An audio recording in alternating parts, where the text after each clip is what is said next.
Hello and welcome back to the channel, and welcome back to what was my rather tired Honda Civic, only it's not so tired anymore. We've finished all the work on it. There was a little bit more than expected, but nothing we can't handle.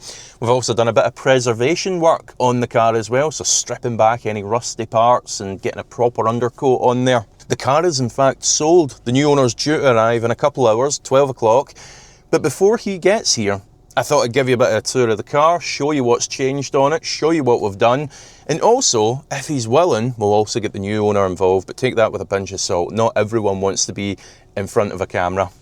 Now, before I get to that and show you the car, there was one other thing that I wanted to address here.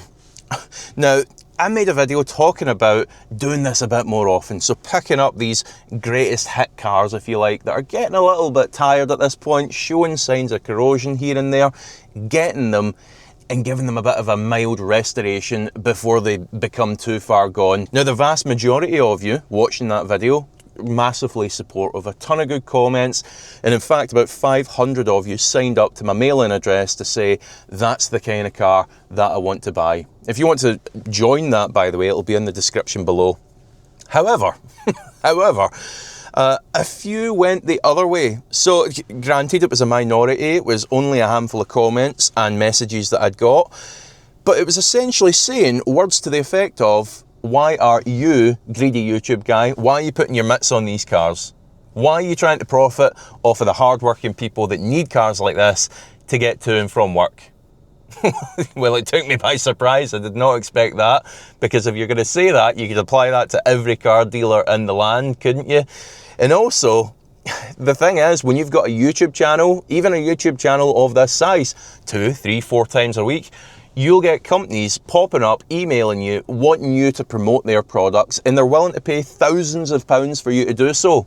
Problem is, they're cheaply made, nonsensical products that I would never in a million years use myself, and never in a million years promote to you. If this was all about profiteering and profits, you're going to go that route, aren't you? You're going to take the easy money, and these videos would be filled with cheap ads. It's not what this is about. I do it because I love the cars. I do it because I have been in the shoes of many people right now who don't have an awful lot of money for a car, a modest budget, but they need something that's going to be reliable, that's going to work for them. They don't want to spend £400 or £500 on a car payment. They can't. And I also do it because look at new cars now. 10, 15 years down the line, they're not going to be like this. They're not going to be reliable. They're not going to be easily fixed. They're not going to be long lasting. They're just not. So the idea of preserving these a little bit and helping the very people that I'm criticised as extorting is the intention behind this. I know the internet can be a ruthless place. I've been around long enough now that I realise that, but that did get me. The idea of this is the route of easy money doesn't really ring true. Right, let me show you this Civic. And here she is. It's nice to see a transformation, isn't it? And there's one little job that's not been done on it, and quite honestly, it's because the new owner, he needs the car quite quickly, and he's willing to kind of forego this, and he's going to get it done for himself. So we've worked it into the bargain, we've taken a bit of money off so that he can go off and get it done. And that is the paint work. If you recall my previous video, I'd mentioned the car ideally needs a little bit of paint work. Now, Paddy the painter, my usual guy, we are unblacklisted, we're okay there. The problem is Paddy's a busy guy, and he's going to be a couple of weeks before he can get the car in and get the work done on it. So we've just factored it into the bargain. So you'll notice that as we go around, I'll point that out to you. But everything else is complete. Now I know what you're thinking. How is it looking this fresh? This fresh if Paddy has not worked his magic? Well, you see, the thing is, Paddy does not work alone. Paddy has accomplices. Now those accomplices, they can't yet do paint work.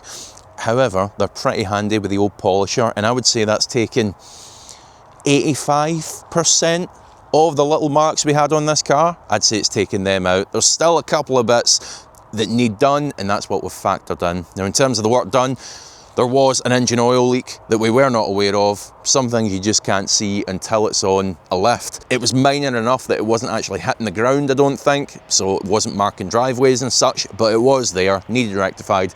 It's been done. Side light bulb as well. The thing I can't show you that's really quite significant is the underbody. So everything taken back, all that surface corrosion taken off, a proper undercoat put on there to help preserve the car, wheel arches as well. Any parts that were a bit too far gone, replaced, just so that this little car is going to stand the test of time. Rear shocks, if you remember, I was a bit funny about driving the car because the rear shocks were banging away and they'd also dumped all of their fluid out, so that was not ideal. New rear shocks on the back. Brake pads all around as well. We also, we got rid of the the 16-year-old tyre that was up front.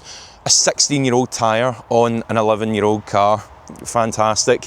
We're not changing the world on these cars, but we are addressing all the little items that tend to get a bit tired, the things that need doing, and the preservation work that helps them last. So there we go. Right, should we see what the new owner makes of it then? And this is the new owner. This is Tom, and yeah, he's decided to go for the Civic. He's coming from a bit of a misfortunate situation with a van. So he had a 2021 Movano Vauxhall, and he just had problem after problem. So he's decided, well, thrown in the towel to a degree, and go for something a little bit older, but arguably more reliable.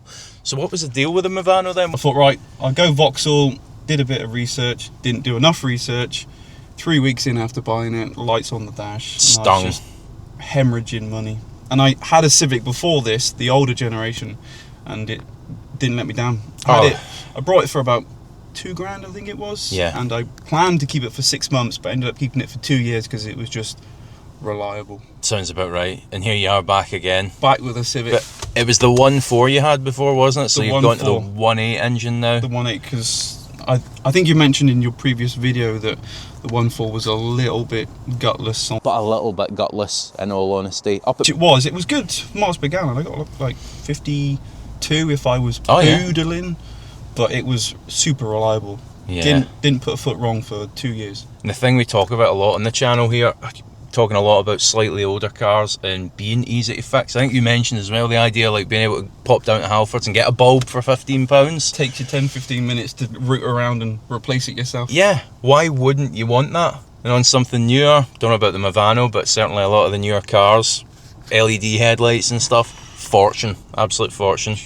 But anyway, I'm not going to keep Tom too long here. I'm going to let him get off and enjoy his new car. But yes, thank you, Tom.